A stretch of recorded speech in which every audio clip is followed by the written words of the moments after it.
Good morning students. आज के measuring and metrology के इस लेक्चर में, जहाँ हमने लास्ट क्लास में फिनिश किया था, उससे आगे कंटिन्यू कर रहे हैं। लास्ट क्लास में हमने पढ़ा था कि मेट्रोलॉजी क्या होती है, मेट्रोलॉजी का डेफिनेशन, उसका स्कोप क्या होता है। आज की क्लास में हम डिस्कस कर रहे हैं कि मेट्रोलॉजी के ऑब्जेक्टिव्स क्या होते हैं, मापनिकी के उद्देश्य क्या क्या है। ओके, तो सबसे पहले मापनिकी की सहायता से हम हाई एक्यूरेसी प्रोडक्ट बना सकते हैं। High accuracy in measurement, okay, high accuracy in inspection. और ऐसा करने से क्या होता है, जो प्रोडक्ट बनते हैं वो लो कॉस्ट पे या मिनिमम कॉस्ट पे बन जाते हैं विद गुड क्वालिटी और हाई क्वालिटी और desirable quality.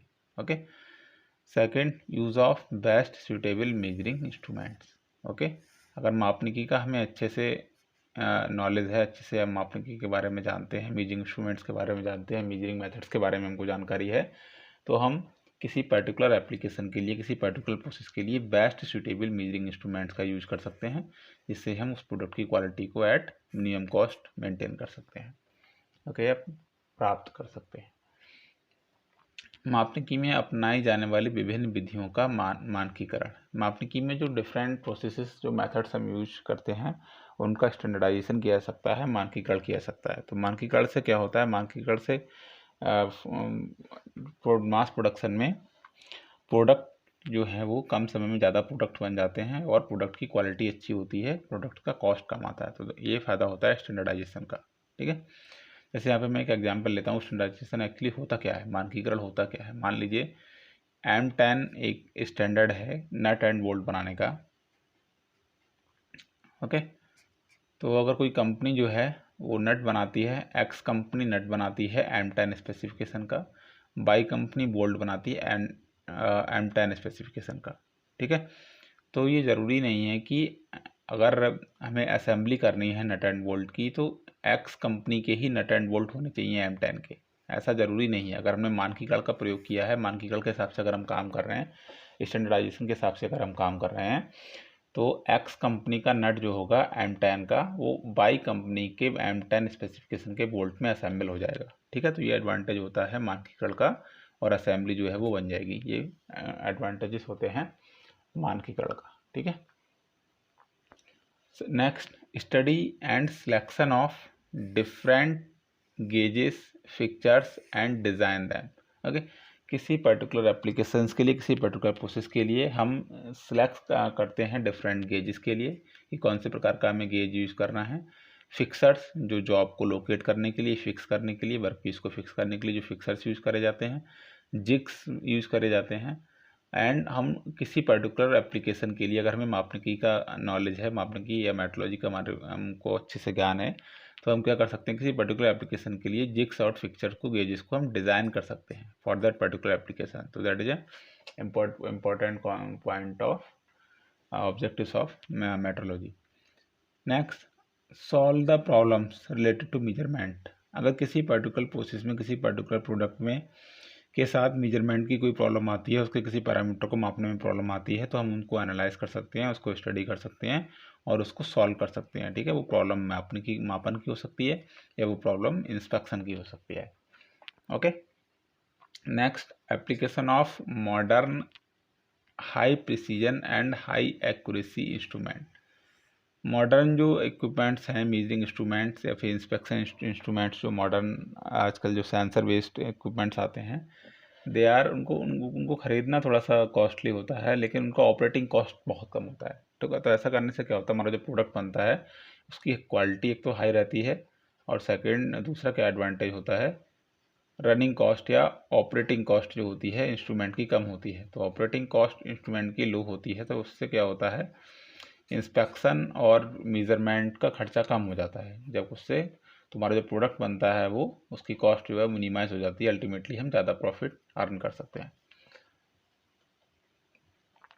Next, maintenance and calibration of measuring instruments at regular intervals. Okay, जो मेजरिंग इंस्ट्रूमेंट्स होते हैं उनका अनुरक्षण और उनका कैलिब्रेशन जो है वो समय समय पे किया जाना चाहिए। ठीक है, ऐसा हम मेट्रोलॉजी की हेल्प से कर सकते हैं। ठीक है, अल्टीमेटली अगर हम देखें तो ऑब्जेक्टिव्स क्या है मापनिकी के, क्वालिटी को इम्प्रूव करना है। क्वालिटी को हम कैसे इम्प्रूव कर सकते हैं, प्रोडक्शन प्रोसेस के दौरान प्रॉपर मेजरमेंट एवं इंस्पेक्शन करके। ठीक है, जब हम प्रॉपर मेजरमेंट और इंस्पेक्शन करेंगे, हमारे पैरामीटर सारे एक्यूरेट होंगे, तो प्रोडक्ट की क्वालिटी अच्छी होगी। और हमें क्या ध्यान रखना है कि इस मेजरमेंट एंड इंस्पेक्शन के कारण प्रोडक्ट का जो कॉस्ट हो वो बहुत ज़्यादा ना बढ़े, ठीक है, एट मिनिमल कॉस्ट एंड और लो कॉस्ट, ठीक है। These are the objectives of metrology या मापने के उद्देश्य। नेक्स्ट हम डिस्कस करते हैं, हमारा नेक्स्ट टॉपिक है quality improvement using metrology. Metrology की हेल्प से हम क्वालिटी कैसे इंप्रूव कर सकते हैं, ओके। जैसे भी हमने डिस्कस किया, use of modern measuring equipments, जो मॉडर्न मेजरमेंट इक्विपमेंट्स हैं, जो मॉडर्न इंस्पेक्शन इक्विपमेंट्स हैं, इनको परचेज करना वन टाइम जो कैपिटल लगता है वो थोड़ा हाई होता है, लेकिन इनका ऑपरेटिंग कॉस्ट या रनिंग कॉस्ट कम होता है, ठीक है। तो ऐसा करने से प्रोडक्ट की डायमेंशन, उसके पैरामीटर्स में एक्यूरेसी बनी रहती है, इसका मतलब हमारा प्रोडक्ट की क्वालिटी अच्छी होगी। एंड सेकंड, चूँकि इनकी रनिंग कॉस्ट कम होती है तो प्रोडक्ट का जो होता है वो ओवरऑल कॉस्ट जो प्रोडक्ट की होती है वो कम हो जाती है और हम ज़्यादा प्रॉफिट अर्न कर सकते हैं विद हाई एक्यूरेसी, ओके, और हाई क्वालिटी। नेक्स्ट जैसे मैं मास प्रोडक्शन के बारे में बात कर रहा हूँ। मास प्रोडक्शन जो होता है जिन इंडस्ट्रीज़ में, वो इंटरचेंजेबल सिस्टम को फॉलो करते हैं। इंटरचेंजेबल सिस्टम क्या होता है? इंटरचेंजेबिलिटी कहाँ से आती है? स्टैंडर्डाइजेशन से, मानकीकरण से। जैसे मैंने अभी आपको एग्जांपल लिया था कि अगर हम स्टैंडर्डाइजेशन से काम कर रहे हैं तो सेम ड्राइंग के थाउजेंड्स ऑफ कंपोनेंट्स बनते हैं और उनको आपस में असेंबल किया जाता है, ठीक है। तो ऐसे प्रोडक्ट, ऐसे कंपोनेंट्स जिनको असेंबल किया जाना है आपस में, और एक कंपोनेंट कोई दूसरा ऑपरेटर बनाता है, सेकंड कंपोनेंट किसी दूसरा ऑपरेटर बना रहा है, थर्ड कंपोनेंट किसी नेक्स्ट ऑपरेटर के पास बन रहा है। अगर उनकी डिजाइन एक्यूरेट है, उनका ड्राइंग एक्यूरेट है, उनकी डायमेंशनल जो कंट्रोल है, जो हमने इंस्पेक्शन और मेजरमेंट का हमारा अगर हमने उसको एक्यूरेट किया हुआ है, तो फिर हमें इस चीज़ के बारे में बिल्कुल भी ध्यान देने की ज़रूरत नहीं होती है कि वो प्रोडक्ट आपस में असेंबल हो पाएंगे, कंपोनेंट असेंबल हो पाएंगे या नहीं हो पाएंगे, क्योंकि हमने स्टैंडर्डाइजेशन को फॉलो किया है, हमने मानकीकरण को फॉलो किया है। अगर हमने मानकीकरण को फॉलो किया है तो वो कंपोनेंट्स आपस में इंटरचेंजेबल होंगे, ठीक है।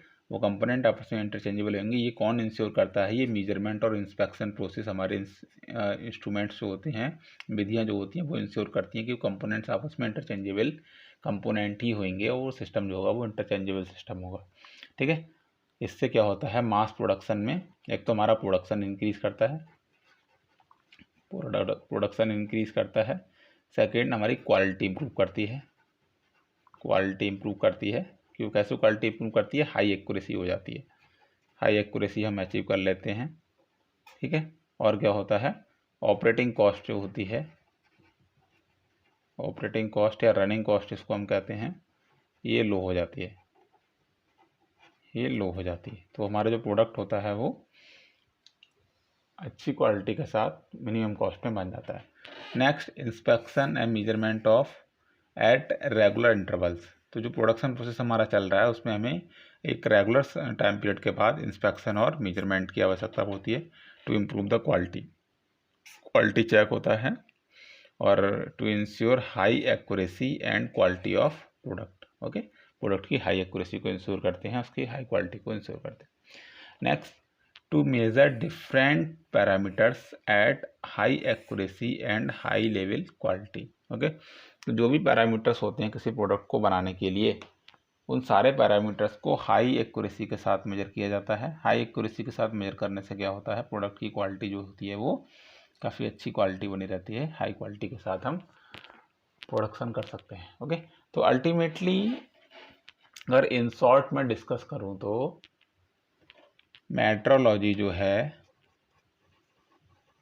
मापनिकी का क्या उद्देश्य है? मापनिकी का उद्देश्य है जो raw material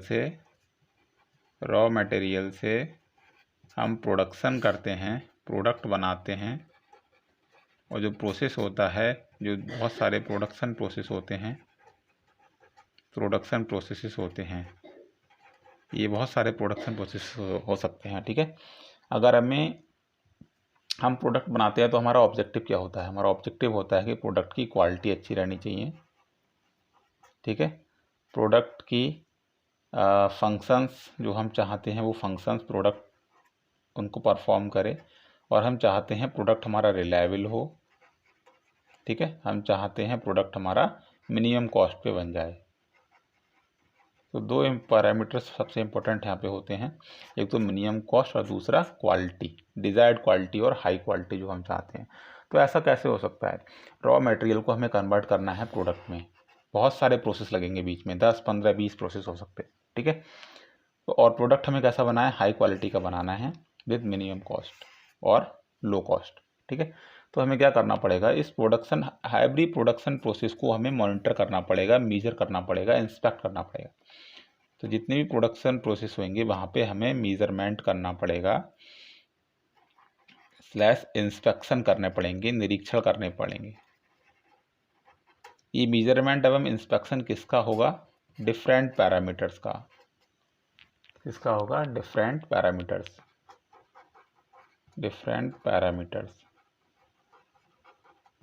of product, okay. ये मेजरमेंट एवं इंस्पेक्शन मशीन्स का भी हो सकता है, जिन मशीन से फिर प्रोडक्शन प्रोसेस हो रहे हैं, और ये मेजरमेंट एवं इंस्पेक्शन किसका होता है, डिफरेंट प्रोडक्ट्स का होता है। इन केस अगर किसी प्रोडक्ट में कोई सेम टाइप की एरर रिपीट होती है, तो हम क्या करते हैं, उसको प्रोडक्शन प्रोसेस में जाके उसका सॉल्यूशन निकालते हैं और उसको सॉल्व करते हैं, उसको प्रॉब्लम को मिनिमाइज किया जाता है, सिस्टम से हटा दिया जाता है, ठीक है। तो measurement during the process, measurement and inspection, that is the important part. ऐसा करने से हम प्रोडक्ट की क्वालिटी को इम्प्रूव कर सकते हैं और लो कॉस्ट पे, मिनिमम कॉस्ट पे प्रोडक्ट को हम बना सकते हैं। हालांकि मेजरमेंट और इंस्पेक्शन से ऑब्वियसली कुछ कॉस्ट तो इम्प्रूव होगा, कुछ कॉस्ट तो इंक्रीज करेगा, लेकिन प्रोडक्ट की क्वालिटी जो है वो हमें एक अच्छी क्वालिटी का प्रोडक्ट मिल जाएगा, ओके। तो आज के लेक्चर में इतना ही, नेक्स्ट लेक्चर में इससे आगे कंटिन्यू करेंगे, तब तक के लिए थैंक यू।